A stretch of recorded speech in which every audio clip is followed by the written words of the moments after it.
Hey guys, it's your girl Yem, and today we are talking about God the recruiter. Yes, God is a recruiter.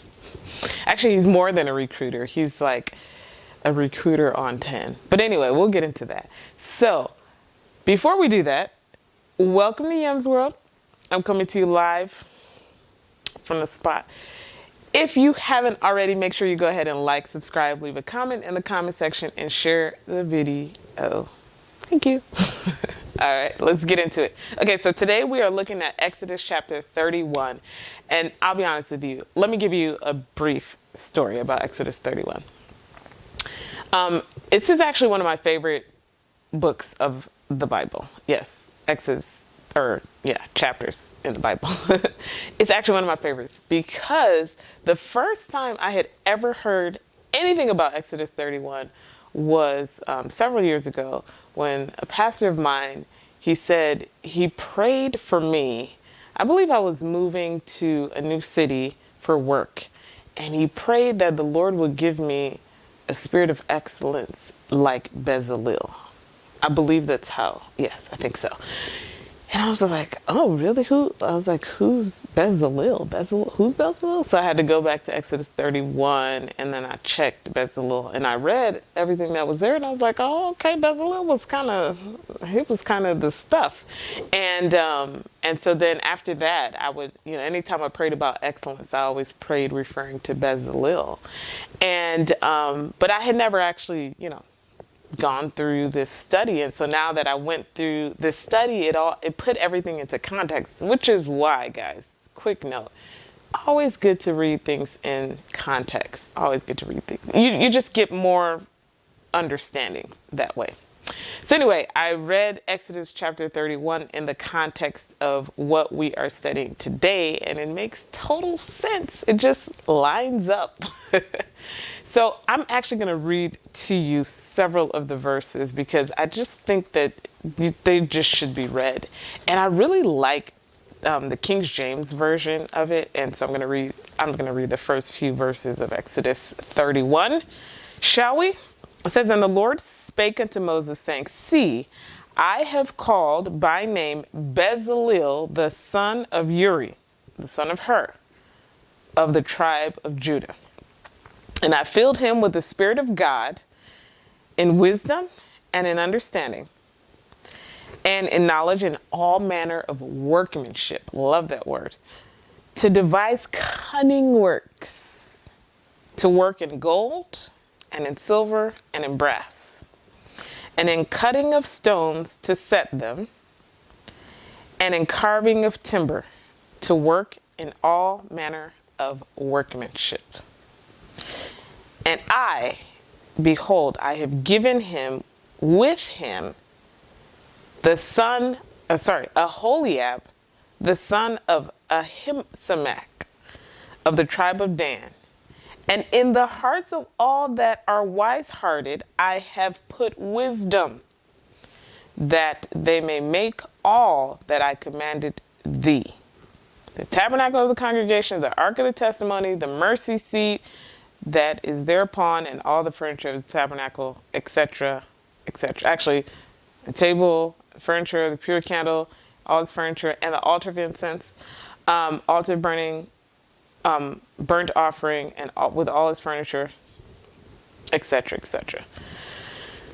Really what I want to key in on and what I want to focus in on is how God picks people. First of all, we see that, so we've been going through this study for a little bit, right? And we saw that initially, the first thing God did was had the people bring the offering in order to gather the materials. So they brought the materials, and then after the materials to make the tabernacle, then he gives them the pattern to make the tabernacle, right? And so he gives them all these specifications to make the tabernacle. Then he creates these holy garments. Then he calls and anoints the priests. Then he tells them to make the altar of incense and all that, etc., etc. So we see this progression of where things line up. And up until this point, this is just God telling Moses how it's going to be. The work of this has actually not started yet. We won't see that until the next few chapters of Exodus. But this is all right now. This is just basically the download. This is just the blueprint. We haven't started any work as of yet. But we see that God has we see that he has, detailedly, if that's a word, specified everything that needs to occur. And we see that the last thing he does, this is the last thing he does before the work actually begins, is to bring the people. So, maybe when we were reading this, we thought Moses was going to be the one who was actually going to build the tabernacle. No. So even though God gave the download to Moses on how to do it, he actually had called and prepared people who would actually make the tabernacle. And to me, that's profound in and of itself. But not only did he call the people, but he gave them specific skills. He gave them a spirit of wisdom. He gave them workmanship and craftsmanship to be able to devise cunning works. I love the way that King James Version puts it, because you can tell that these people are very skilled. They're highly skilled for the assignment. And that's why God is the ultimate recruiter. So, in life, right? And this is just a personal thing. I always love to see people doing what they're very good at doing. I just love it. It's just like me when I dance. I'm a dancer, and I love to dance. And I love to see good dancers.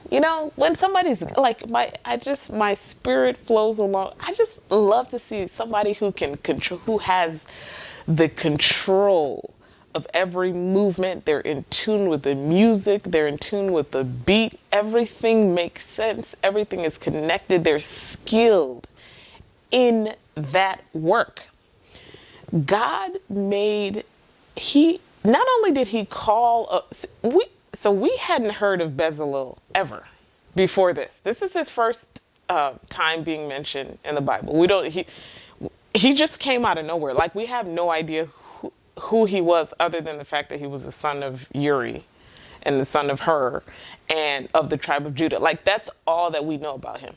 So sometimes God doesn't call the most qualified, so to speak, in the sense that you have to have all the degrees. But what he did was he called someone and gave them the spirit of wisdom. I listen. He said, and I have filled him with the Spirit of God in wisdom and in understanding and in knowledge and in all manner of workmanship. So when God, and that's why they said he doesn't call the equipped. He equips the called. So those people who he has chosen out of nowhere, who may very well be unqualified from a human perspective, but they are qualified because he puts in them the spirit of wisdom and knowledge and understanding and workmanship and craftsmanship and skillmanship. So those things are very, very, very important, especially in the work that we do. We want to be skilled. We want to be filled with God's wisdom to be able to tackle the big assignments that he has for us. So Aholiab, who is his teammate, and Bezalel, they are tasked with the heavy assignment of creating this tabernacle, of building this tabernacle. It talks about all the things that they're going to have to do, which is why I read through all those verses. They are going to have to do the jewels. They're going to have to create the furniture. They're going to have to do the candlesticks, and they're going to have to build the altars, and they're going to have to do and they have to do the cloth. They got to be these tailors. but God gave them all of these skills. And so God calls us, and sometimes we feel completely unqualified. Completely unqualified. Maybe we don't have a degree, or the certifications, or the experience, or, we feel that, so we disqualify ourselves. I don't know that Bezalel on his own would have said, yes, let me build a tabernacle. But God called him out from wherever he was, which we don't know where that was, out of nowhere. And he gave him that spirit. So, as workers, in our secular work and in our spiritual work and the work that we do at home, and in any kind of work that we do, we should covet God's spirit, God's wisdom, his knowledge, and his understanding. That is what is going to set us apart from everybody else, especially as Christians. What sets us apart is not just the skill, although the skill was mentioned, right? Skillfulness, craftiness, workmanship is absolutely foundational. But then his spirit is what sets us apart. It's what makes us solution providers. Solomon, when he was tasked with this assignment of having to judge these tough cases, it was God's wisdom that enabled him to be able to give a judgment that nobody had thought of previously, but that absolutely got down to the heart of the issue. And I'm talking about, of course, the two mothers, I think. Yeah, the two mothers and the one who was trying to eat the other one, or whatever. You guys know the details of that. But he had the spirit of wisdom in him. That spirit of wisdom informed the decisions that he made as it related to judgment, right? And so when we have God's spirit in us, his spirit of wisdom on us and in us, it enables us to make these decisions, whether that's corporately in the corporate world, whether it's in our families, whether it's in the church and in our ministries, whatever it is, it enables us to make these key decisions that they haven't been thought about before, because it's God's wisdom. It's not human wisdom. And that is exactly what he gave Bezalel. And that's what's available to each and every one of us. God's spirit and his wisdom is available for us. It's available for the taking. We just basically need to take advantage of it. It's a gift that he gives all of us, especially his children, is this spirit of wisdom. And then, but what the key that I want to say there is that doesn't negate the skillfulness. So the actual skill. He was actually skilled for that assignment. He was given the skillfulness and the craftsmanship, like God had given him these ideas, and I want to say a fresh anointing of how to carry out this assignment.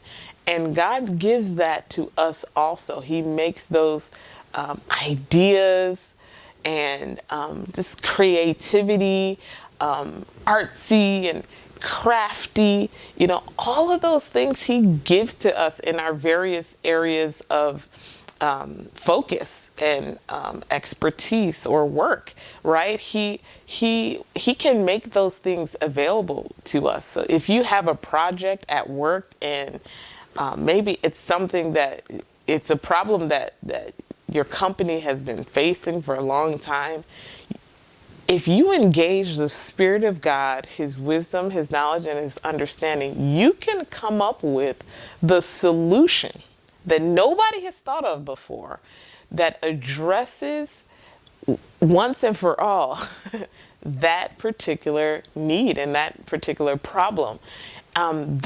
We have access to all of that. Same thing in the home, even for matters that are not as sort of black and white, matters that are more abstract, relationships and things like that. When there are issues and there are problems, God's Spirit is available for us to be able to solve those kinds of solutions. And this is what makes him the ultimate recruiter, because he puts different people in different places that are enabled, that are skilled, that are crafty enough to be able to address the solutions that are there, that are present with them. And so I could go on and on, obviously. But this is what makes God the ultimate recruiter. And so when you're building a team, make sure that you use the same methodology that God used, which is look for people who are endowed with God's Spirit, his Spirit of wisdom, knowledge, and understanding. And also who are crafted and crafty and skilled in that particular work. I think that's what God did, and I think that's what he's teaching us. And I think also he's letting us know that, again, what he does is he enables that. So sometimes, like I said, if we aren't qualified from a human perspective, because we haven't gotten the human accolades, the Spirit of God in us can give us the skillfulness and the craftiness to be able to complete assignments that we are not humanly, quote unquote, qualified for. So you're qualified. If God calls you for an assignment, guess what? He has given you every single thing that you need to complete the assignment. He is already, they haven't started the work yet. He put all of that in them in order to be able to do the work. So I'm talking to one person out there needs to know. One person, I'm talking to you. You need to know that the area that God has called you to, he has equipped you for. He has absolutely equipped you for that assignment. He's given you his Spirit of wisdom, knowledge, and understanding, and he's giving you the workmanship, the craftsmanship, the skillfulness to be able to complete that assignment. So go forth in all power, go forth in all confidence that you've been totally equipped, and you can do it. You can absolutely do it because God has called you to that. And whenever God calls, he equips. And for whatever assignment he makes, for the vision, he always makes a provision. So walk forth in glory, walk forth in destiny. You can do it. And I'm looking forward to hearing the testimony for that. All right, guys, that's it. If you haven't already, once again, make sure you go ahead and like, subscribe, leave a comment in the comment section, and share the video. Thank you so much for watching. Until next time, see ya.